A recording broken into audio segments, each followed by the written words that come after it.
हत्ती रिपेअरच करायचा होता तर त्या मठात येऊन पण त्यांचे माणसं येऊन रिपेअर करू शकत होते ना. कंपनीकडे मग एवढा पैसा आहे तर त्या मठात आम्हाला जिओ कंपनी सोबत सहकार्य नाही राहायचं. आम्हाला व्हिडिओ कॉल करा. आमचे कमीत कमी ना 20 कनेक्शन आम्ही तोडून टाकलेले. आमच्या शॉप मध्ये सुद्धा तुमचं जिओचं वायफायचं फायबर आहे, आम्ही ते सुद्धा काढून टाकणार आहे.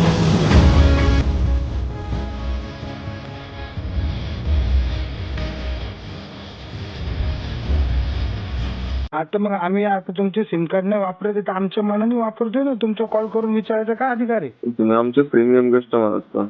प्रीमियम आहे सर, पण प्रत्येक जर गोष्ट तुम्ही महाराष्ट्रातून जर गुजरातला नेत असाल तर ती गोष्ट अयोग्य आहे ना. जर त्यांना हत्ती रिपेअरच करायचा होता तर त्या मठात येऊन पण त्यांचे माणसं येऊन रिपेअर करू शकत होते ना. उचलून न्यायची काय गरज होती?